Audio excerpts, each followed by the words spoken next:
Now, we come back to the political economics of Aristotle. And I do actually use political economics here advisedly and not just politics. In the first book of the Politics, Aristotle talks about natural versus unnatural slaves. An unnatural slave is just a slave by convention or law and does not have to be so. A natural slave is, to quote Aristotle, is different from a free man as a man is to a beast. Now, this is an interesting thing to deal with, right? Remember that Aristotle thought that the difference in a polis is a difference in kind that emerges from a difference in amount. Kingly rule and household rule for Aristotle, as I said in the last episode, are natural outgrowths of the way we organize. But a polis develops when these things completely come together. Now, he does think that the rule of slaves is an interesting problem. I mentioned this before. Slaves are part of the household. And he concludes that slavery is a state of nature, just like a city is a thing of nature. It is a natural state of nature for them. And I'll just read the quote. While the state came about as a means of securing life itself, it continues in being the source of a good life. This association is the end of others, the household and the village, and the nature is an end, is itself an end. Remember this telos or teleology.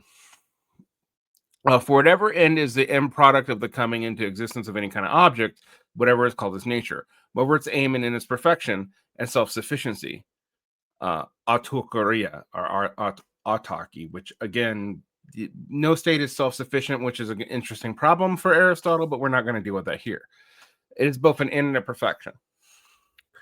So the household includes slaves, and slaves can either be just and better for the enslaved person or unjust and bad. Now, so for Aristotle, there you have a massive justification here, but there is such a thing as unjust slavery. And he thinks that those are slaves by law, might usually be unjust, but only those who are slave by nature justly deserve to be slaves. And there are two ways to becoming slaves. One is being spared in battle, and the other is for not being able to pay debts. Now, the distinction here about how you would know the difference between a person who is supposed to be a natural slave and who is not, it's not very clear. And this is a lot of commentary. People have been trying to figure this out. Now, what is interesting is that we actually get into economics or oikonomine. I'm really bad at Greek. Oikonomike are the management of a household. So this thing about households is really crucial. And you start seeing how all these categories that we use in modern politics, political economy, come from Aristotle. So he actually has a criticism for those who study charismatics, which is the study of the acquisition of wealth. So Aristotle thinks wealth accumulation is a necessary evil. And, again, Marxist stuff about modes of production and developing the means of production sounds a little bit Aristotelian when you know this. But that does not make it part of household management any more than it makes medicine part of household management. It's because it is necessary. So economics actually does not include the acquisition of property and wealth. It includes the management of property and wealth for Aristotle, which is a fundamental difference. He criticizes income based on trade, and he really criticizes income based on interest. He has no problem with income based on the productivity of new things that are crafted or grown into being. So again, the preference for productive economy that we see in early European liberalism, a kind of disdain towards mercantilism, this goes all the way back to ancient Greece. He says that those who engrade, who become avarice because they forget that money merely symbolizes wealth without itself being the wealth. So this is where, Adam Smith and Ricardo got the need to distinguish between wealth, which is things that exist in the world, and two forms of value: use value and exchange value. And Aristotle, also following a lot of ancients, including all the Abrahamics, talks about interest as contrary to nature because it increases wealth not through exchange nor through production. It's basically just a wealth transfer.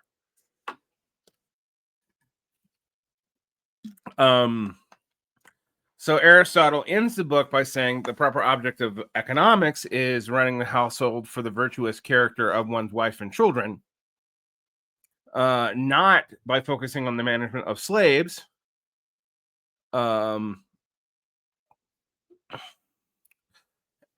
the acquisition of property. And rule over slaves is always despotic. Rule over children is kingly for Aristotle. And rule over one's wife is political, except that there's no rotation in office. So if you think how he thinks about this, he thinks about the despot as the lowest form of rulership, and that is the relationship to slaves. The kingly is the next stage from that, which is, a kind of semi-benevolent dictator. That is your relationship to your children, and you have to have this for your children. And I'm going to get to this because this is important for other political categories for Aristotle, because they have incomplete reason. You rule over life if political, because you and your wife have committed to each other. Aristotle then goes on at the end of book 1 to question whether or not we can even talk about the virtue of slaves, or whether the virtues of the wife and children can be separate from the virtue of the head of the household. And similarly, he thinks this way about states. So you need to understand this to understand where he's going. He thinks that people have their own sorts of virtues, but those are not the same as those of freemen, and only freemen can be fully human. So the extent that they have virtues with the same names as those of freemen, they are still different things. That's Aristotle's conclusion to book 1. Now, we're not going to get into book 2 exactly, but it's interesting to note that book 2 changes topics completely and actually starts analyzing Plato's Republic. All right.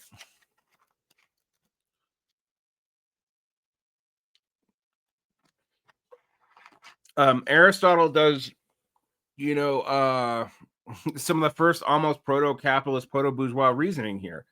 In book 2, he argues that Plato's assertions that the communal share of property between guardians would increase dissensions and not decrease it, because you would be arguing over a common share pile. It's the false tragedy of the commons argument. So he critiques Plato on that grounds, and he says the sharing of wives and children would decrease any natural affection, which would lead to the abuse of wives and children. And he says that common sense is actually against Plato for good reason, and that the experiment is shown to be impractical. Now, this actually indicates that Aristotle, at least, who knew Plato, took Plato at his word that this was not some kind of esoteric metaphor. But again, it's hard to say. He also analyzes what is presented in Plato's Laws, a book that people don't talk about as much. And he gets into some of the assertions there. Then he goes after Philaeus of Chalcedon and Hippodamus of Miletus, both of whom were proponents of egalitarianism and utopianism concurrently. So you see themes. I mean, in this way, Aristotle is like the proto form of the bourgeois centrist. All right. after addressing theoretical regimes, and he talks about the two we get from Plato, and then Phileas of Chalcedon and Hippodemus of Miletus, he goes into actually existing regimes, and he talks about the Spartan, the Cretan, and the Carthaginian regimes. It's important to note the Carthaginian because he uses this as an example of a valid polity that is not Greek. All right. And then lastly, he talks about Solon of Athens and the reforms of Solon. So if you think about that movement I talked about in episode 2, and by the way, you really should watch these in order. You have this theoretical concern and then the practical, and we see this as practical. So he deals with the theoretical first, and he goes through and tries to find what is good and bad in each of the theoretical constraints. And he actually looks at really existing regimes, and he goes through the regimes of Sparta, Crete, and Carthage. And that could be its own book. I mean, and then he talks specifically about an earlier form of government and the reforms of Solon and Athens. So you have this movement from the theoretical to the practical here too. Now, that's book 1 and book 2. We actually kind of already dealt with book 3 by talking about book 1, and this is confusing.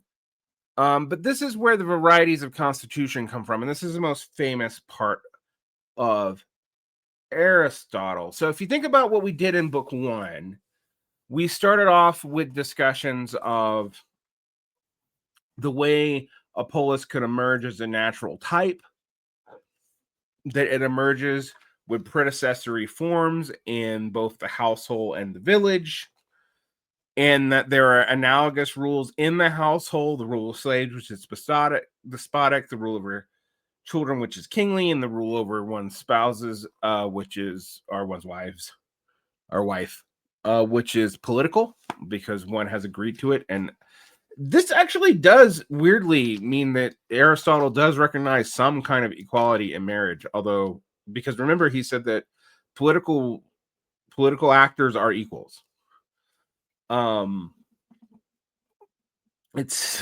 He still doesn't consider women fully human, but there's a lot of seeming contradictions here.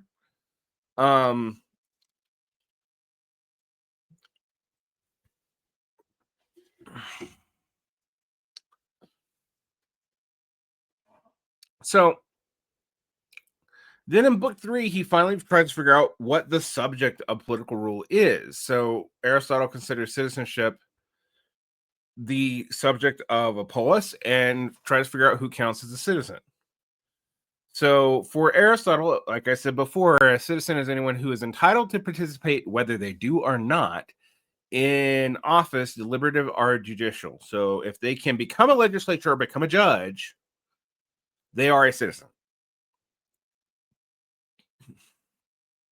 So true citizens do not include honorary citizens who have the rights of citizens for honorary reasons but cannot sit for political office. They exclude resident aliens. They exclude slaves. They exclude foreigners who have access to the legal system and to commercial treaties. They exclude boys who are too young for military service and people who've been exiled.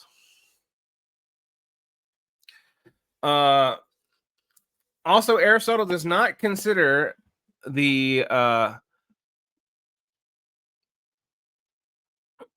working classes, which is artisans and laborers, Banasua, I think, Banausia in English, to be citizens either. So this is either aristocratic or proto-bourgeois. So you have to at least be a merchant to count. So people who labor all the time cannot cultivate their reason enough, even if they are reasoning beings and thus fully human, but cannot enunciate the full potential of humanity and thus should not be citizens. Yes, he does think that. So he goes through these constitutions and he kind of goes back and looks at the various classifications of constitutions. And there's a lot that comes from this.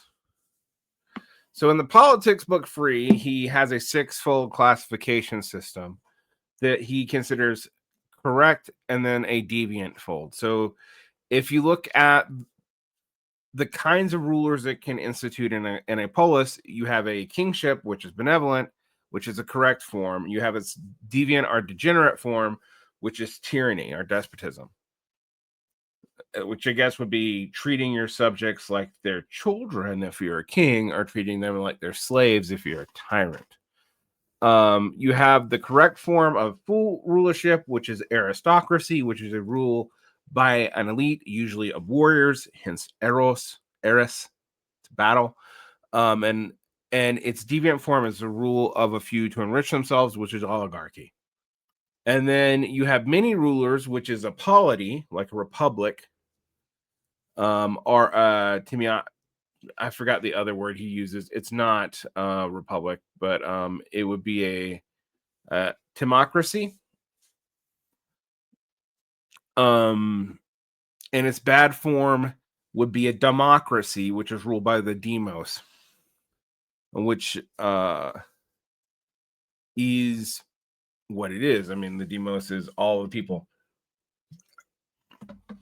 So a polity is also ruled by all the people, but it is not subject to the whims of whatever the given fashion or mores are of the time. Aristotle believes in the wisdom of crowds, believe it or not, and something that I pointed out is actually things we've studied and found to be true. So in chapter 11 of book 3 of the Politics, he says, it is possible that many, no one of them singly a sound man, may yet, taken together, be better than a few, not individually, but collectively. So he says that, like, he does work out that democracy might be better because people might check against each other, even if none of them are particularly great people. So again, this observation is often backed up by modern sociology that there is a wisdom of the crowds, as long as the crowds aren't super agitated, would lead to him to think that a polity is a good form of government, even compared to a kingship in certain scenarios. He actually thinks this is partly based on the size of the polity, and we can get into that in a second.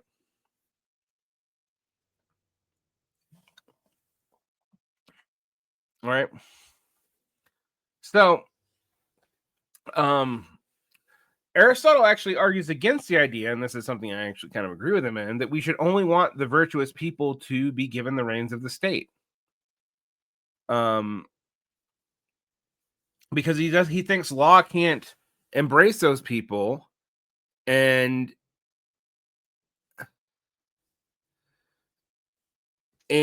would be too dependent on the individuals for a politics to emerge out of just focusing on having the most virtuous or wisest people become the state. And in fact, he says that it is better for wise men to model what people should do to rule than to rule themselves.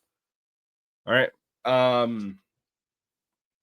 Again, for all I've been kind of slagging on Aristotle this episode, I actually think that's a sound point.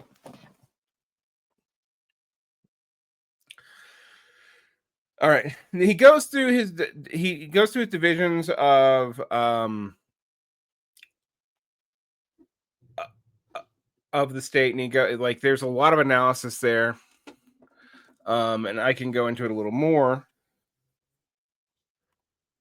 It's been a while since I've read this, but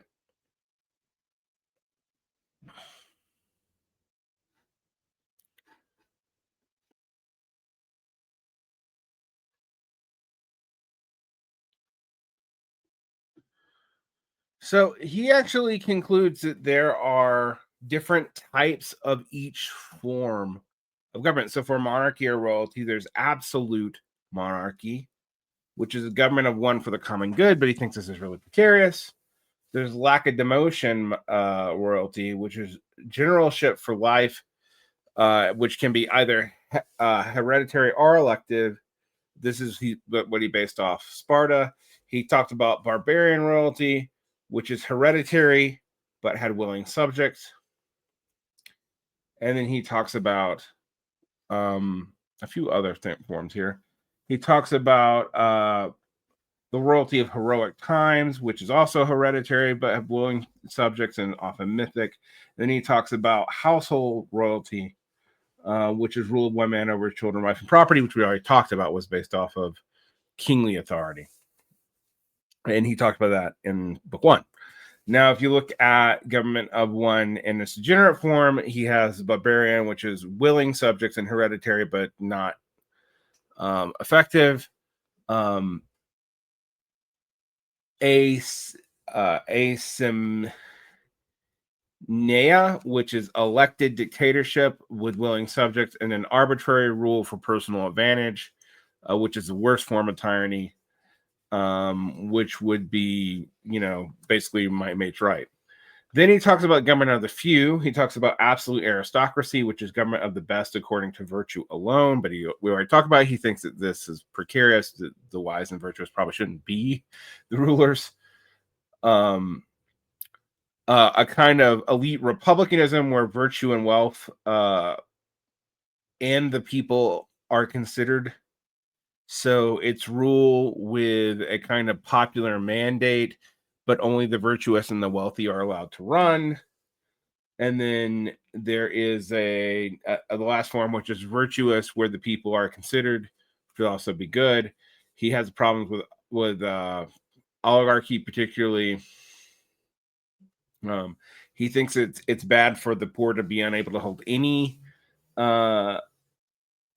magistracies or ministries. That he's afraid of nepotistic co-optation of vacant posts, and a kind of thing that Robert Michels talks about. He talks about oligarchies ruling by heredity because the property qualifications are so high, just kind of like nepotistic oligarchy. And then he talks about dynastic oligarchy with property qualifications be too high, plus hereditary without full legal controls. These are all being degenerate forms of oligarchy. Then he talks about constitutional governments, which is the absolute, which he actually sees as a fusion of democracy and oligarchy, which is democratically elected leaders, basically an absolute legislative thing.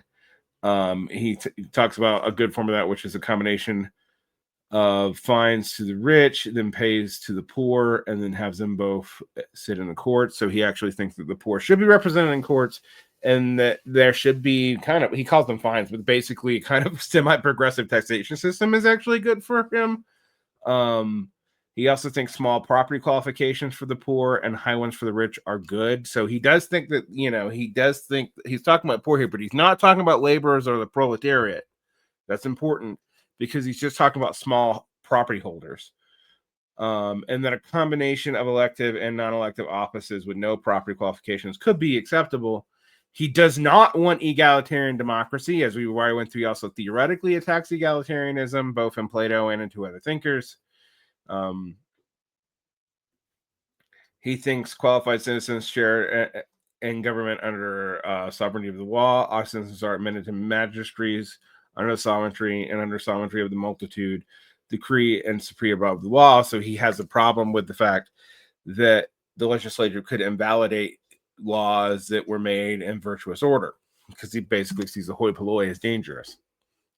Now, those are the more or less the breakdown. I am highly simplifying this for you here because it's complicated. He also thinks polities contain mixed constitutions. Now, he does have a theory of justice that's more expounded upon in the Nicomachean Ethics and Politics that he actually does apply to constitutional theory. Aristotle thinks that there are two basic forms of justice, universal and particular. And both actually are supposed to be important in creating a constitution. So universal justice means lawfulness and is about the thriving of the political community itself. And it's supposed to define everything, including the kind of constitutions that are just and unjust. So this is kind of a meta theory of how he comes up with his just and unjust forms. Now, Common advantage is not clear in Aristotle. He uses it as a category. I think the correct, phrase would be like uh koine sum pheron. But again, me and Greek don't get along, so I'm just gonna use common advantage. But he doesn't really define what common advantage means. Sometimes common advantage applies to all citizens. Sometimes it applies to the general will. Sometimes it applies to everybody in the polity, including non-citizens. So it's he's not he doesn't seem consistent, or if there is a consistency, it's not clear in the text. Um, he actually even allows for things that happen in Athens that you might need to ostracize powerful citizens who might not be guilty of any crimes, or at least not convicted of them, for the interests of the common good, to ensure that you don't have unjust or unfair competition or patronage rings emerge around them. So that's one thing, but particular justice also means equality or fairness. So he actually does think, for example, that there should be kinds of property that people have common claim to. Um, and that different constitutions will set this up differently. So, so that he argues that everyone agrees that justice should treat equal persons equally. So, there are such things as unequal persons, though, for Aristotle, and that's a different thing. And treating unequal persons unequally. So, if you're in a category of person that's supposed to be a different kind of person than, say, a woman or a child versus a full-grown free man, Aristotle thinks you should be treated differently under the law. Um, he does not think this should be about wealth. Um, and actually, specifically, he holds out oligarchies as confusing the two. He also doesn't think it should be about mere birth, which is one of his critiques of democracy. So both the oligarchic and the democratic impulse for Aristotle are perversions of the impulse of treating equal persons equally and unequal persons unequally, but all persons with some modicum of flourishing, except maybe natural slaves. Um, and he argues that the city state should neither be a business enterprise to maximize wealth, nor should it be an association merely to promote liberty and equality. So again, this is this sort of Aristotelian middle path that you see here. In fact, he thinks, again, if we think about the teleology of what he wants, that a city state should exist to promote virtue amongst its citizens, and that this is going to take a middle path here, and to inculcate noble actions. For Aristotle, the best justice is aristocratic, but it assumes that those who make full contributions to political community would be aristocratic, and to those with virtue should also flow property and more freedom. Um, so the era story, the best persons, which originally had a martial tone, is made more like Plato's conception of the philosopher kings, but with that still political distinction and kind of martial implication remaining in the text. And I think that's a good place to stop for today. But that breaks down, the common categories. Now, these categories come up again. We're going to see them in Proclus. They're kind of in Plato. But we see here Aristotle thinking that basically that the nation state exists to promote virtue, wealth exists to promote virtue, and equality exists to make equal people equal, but there's no way in which all people can be equal. Therefore, we should not try to argue for an egalitarian society. And we can also see that Aristotle came up with a lot of categories that we use in political economy even now. Now, we'll continue our discussion of Aristotle's politics in episode 5. Once we finish this, I'm going to go and jump to the third worldism for a while. And we're going to come back to the ancients and politics, and we'll stay with the Greeks, and we'll probably cover Proclus. I may at least cover Plato's The Laws and the Republic. I just kind of am dreading it. There's a lot of reading I need to do on the different interpretations. There's more different interpretations of Plato than there is of the other ancient Greek political thinkers, philosophically speaking.